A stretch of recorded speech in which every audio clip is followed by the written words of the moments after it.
Life is often so busy, taking us here, there, seemingly everywhere. When you aren't able to make it to church, we hope you are fed and nourished by listening to the preaching of God's Word wherever you are at the moment. In the meantime, take care, and God bless. So one of the things about the English language, it's not only the words that we use, but it's the intonation. It's how you use a comma. It's how you use a pause. It's your inflection. It's your countenance. It's everything. Take, for example, our series, So Now What? It could be you're having a bad week. You ever had one of those? That everything just seems to not go well, and somebody comes into your office and says, you'll never believe what happened now, and because of all that, you say, so now what? Or perhaps you've had children, you ask them, so now what do I have to do? Or if you inflect differently, you're at Disney or you're having a great time and you parse it into two parts and your children come up and say, so now what? It can be both things. When I thought of this series, after Easter, the penultimate and the ultimate, Good Friday and Easter, I thought about, so now what? Not so now what? That's what the disciples had on Good Friday. But after Jesus rose from the dead, thinking about that great day with all the wonderful things that happened to us and all who've gone before us, not every day is Easter. Some days are Good Friday. Some days we feel betrayed. Some days we doubt. So now what? So when you look at a particular text like today, I've told you this before, you read what happened before and you read what comes after. Because not only do you end up reading more of the Bible, things didn't happen for no reason. Things are said because there's a need for something to be said, and God is always up to something good or at least something better. Take, for instance, this morning's text. What led Jesus to say, I am the good shepherd, I will lay down my life for my sheep. The hired hand will run away at the first sight of a wolf, but I will always stand firm. I will guard, protect, and save my peeps.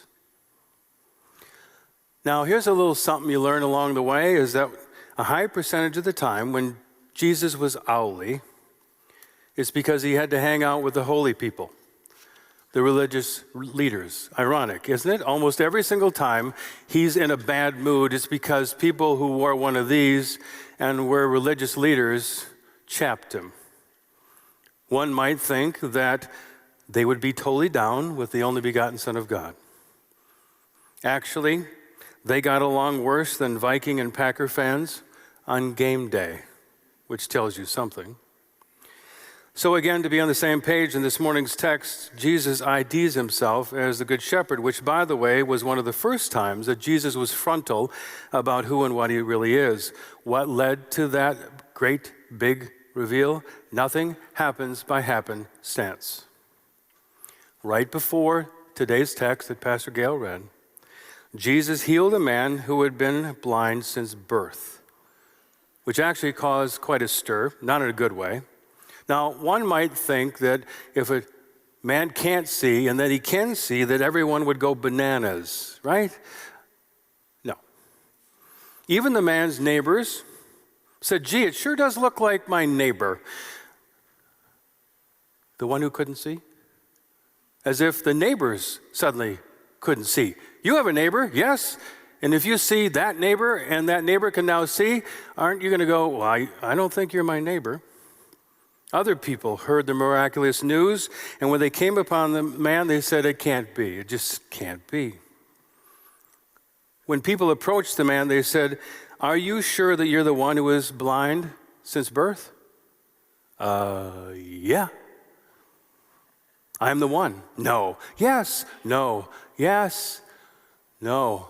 I should know. I'm he.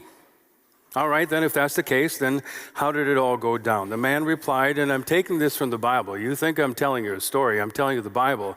You know, I really don't know, said the man. All I know is this. This Jesus came along. He made some mud. He put it on my eyes. He told me to go wash my eyes, and just like that, I could see. So where is he? The one who did this. The man answered, I don't know. All of which is to say, thus far we have a wonderful miracle. We have a whole bunch of people who don't know a whole lot. And here is the most important part. No one in the story is excited, willing to submit themselves to belief or thanksgiving except the man who was healed. Instead, everybody else is cynical, they're stubborn, they think it's an intellectual exercise, and worst of all, the religious leaders are upset that it even happened. Nevertheless, in spite of all that, we have a miracle. The love and the mercy of Jesus shines through even though it's a big mess. But wait, there's more.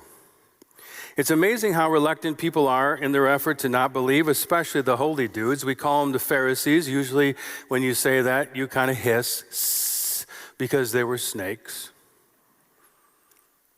You see, as soon as they found out, they turned into these little Columbos, and they went around and things got worse. Here's the redacted version. The Pharisees approached the man and they asked, all right, how did Jesus do this? And the man says, I've already spoken to the press, but I'll tell you again. He made some mud, he put it in my eyes, he said, go wash. I could see. When exactly did this take place? The man answered, it happened on the Sabbath. It happened on the Sabbath. It happened on the Sabbath. It happened on the Sabbath. It happened on the Sabbath. Well, that alone tells us that he's not from God, because healing someone on the Sabbath is a big no-no. So they asked the man, what do you have to say about the one who gave you sight? The man answered, I think he is a prophet. Clearly is a sign that they did not like that answer. They go and find the man's parents. You see, you don't like the answer? Go to somebody else. Employees do it. Kids do it. Husbands do it. They find the parents. Is this your son? Yes, it is.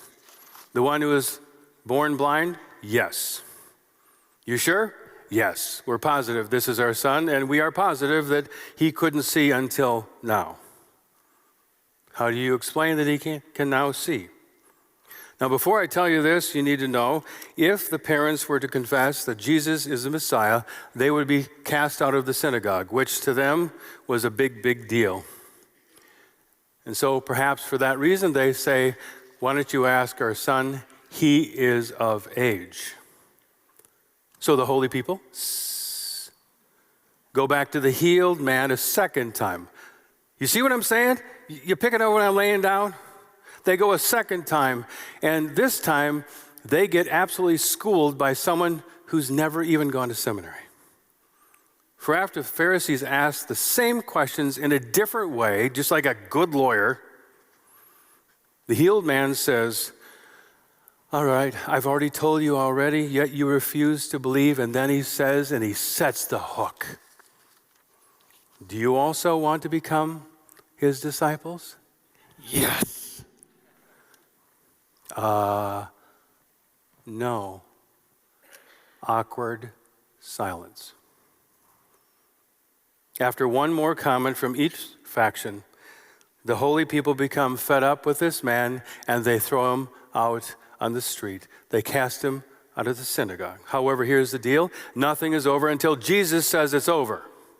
Jesus hears about him being thrown out of the synagogue. He goes and he finds him, because you don't heal someone and then say, c'est la vie. The two of them have a little chat.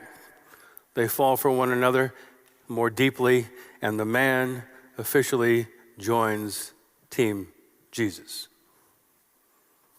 Now, of course, back at the ranch, the Pharisees couldn't help but be nosy,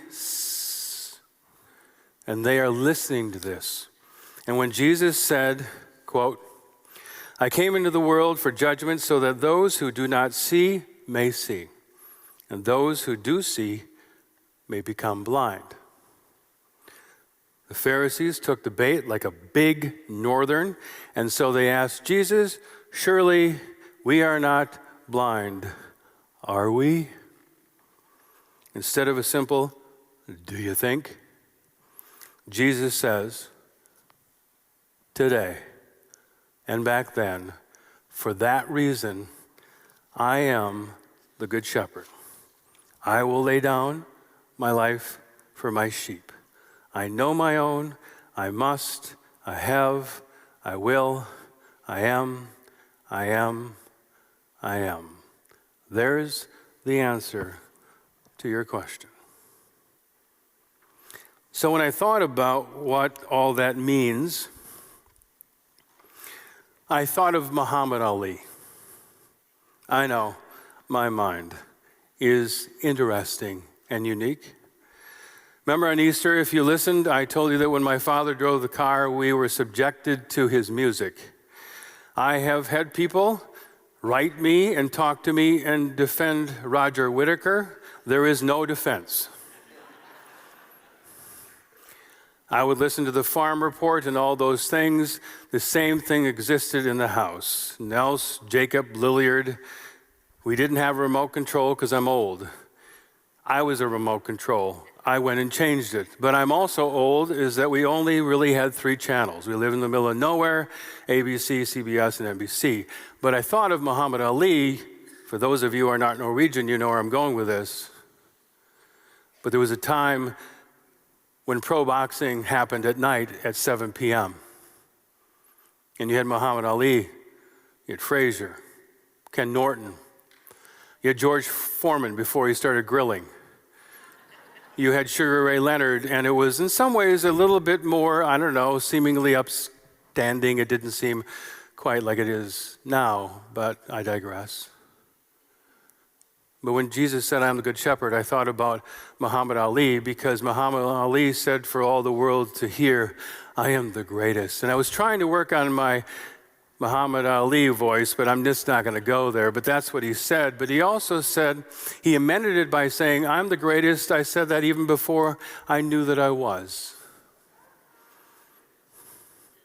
He also said, I'm the most loved and recognized man that has ever lived because there weren't satellites when Jesus and Moses were around.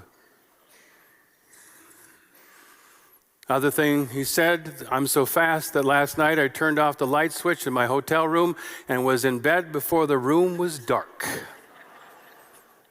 That's fast. Later he said, I'm not the greatest, I'm the double greatest. Not only do I knock them out, I pick the round. And you know what? He often did. He had many others, but I'll end this. It's not bragging if you can back it up. It's not bragging if you can back it up. Jesus said, I am the Good Shepherd. I am the gate. I'm the bread of life. I'm the light of the world. Those are bold statements. He also said, I am the vine, and I am the way, the truth, and the life. I am the resurrection and the life. Those are even more bold than I predict the round. Jesus was not a self-promoter. Jesus was not seeking fame, nor was he listening to a publicist. Jesus wasn't bragging. Jesus can back all of it up. Jesus never said one thing that Jesus didn't do and or continues to do. How many promises do you and I make? How many bold plans do we say to our team? How many promises do we say to our customers? How many promises do we say to our children and to our parents and to our spouses and to ourselves? Yet it's hit and miss. But Jesus wasn't bragging. He can back all of it up. Now, please keep this in mind, because even though I hissed at the Pharisees, keep this in mind. The Pharisees couldn't clearly see Jesus because the law was at the fore of their faith. The only thing that leads to is if I follow, I get. If I don't, I will not receive. They were being faithful to what was in their heart and what they were taught. The only thing is that the way, the truth, and the life was staring them in the face. I want you to notice who does what in Psalm 23. When you talk about the good shepherd, I have to bring in Psalm 23, right? Is it God or us? God makes me lie down in green pastures. God leads me beside still waters. God leads me in right paths. I could have Linda Wallenberg, who taught our children English, and she could come up and she could tell you all the specific nature of every tense of the word. And I didn't even want to start it because I know I would fumble it, my friend. But all of us who got a B or C or D in English can know who the actor is in this. It's all God. It's rarely us. For you are with me, your rod and your staff, they comfort me. You prepare a table before me. You anoint my head with oil. It's not us. It's God. One of my favorite sermon teacher, other than my father, unofficially, was Sheldon Tostengard. He is now in heaven. And he said, you got to find yourself in the text. You have to tell the people where they are. And so here it is. Number one, we all need a good shepherd. I was lost, but now I'm found, was blind, but now I see. Wonder how many times I've read this at a funeral in 31 years, but this week I just sat and thought about it. And then I thought about the healed man, and then I thought about I'm the good shepherd, and then I thought about Psalm 23, and I realized that all of us need a good shepherd because we're lost. You ever get lost? If you have a good spouse, it's a good GPS because they know us and love us the most and tell us when we get off the rail, or our friends do, or Scripture does. Was blind, but now I see. You know what? I think all of us in this room can actually see visually. I can't see squat anymore close. If I go shopping, I went shopping yesterday, and if I wouldn't have had my wife's eyes because I forgot, I would have bought a 28 waist, and that's way off. I saw an 8. Boy, that would have looked odd. But what I'm talking about is the metaphorical blindness that happens all the time to us when we see people with color or with nuance or with an edge or with a judgment. We all need refractive surgery. We all need glasses to see the world and ourselves in a better way. And what I'm saying is, we all need a good shepherd. We're all lost and we're all blind, literally every day. And Jesus says, come here, buddy. Come here, honey. Walk this way. Look at people this way. Number 2, from time to time, there's a fair amount of Pharisee in all of us, wondering and questioning and overanalyzing and thinking that compliance is needed in order to be loved. Do not doubt, but believe, said Jesus. If you and I read this text and we think we're never the Pharisee, we need to read it again. Because if we don't think we're a Pharisee in one setting, and then we get with people that we think we have something over on them theologically, worship attendance-wise, belief-wise, we suddenly become a And number 3, in the end, and thankfully all along the way, this much is most certainly true. We are, knowingly or unknowingly, the recipients of God's abounding and steadfast love and grace, healing, guidance, and mercy. Nothing but good news, except the fact that we need the good news in the one who is the good news. So now what? Well, I'm done. That's all I wrote. You have to come back next week or listen. at your convenience for what comes next. Because with God and Jesus, it's always something great. Until then, be well. God bless. Amen. We hope you found this week's message helpful as you think about how you will live out your faith each day. If you would like to support the ministries at St. Andrew Lutheran Church, you can do so by having your credit card information available and then texting a gift to 952-260-9007. Thank you, and God bless.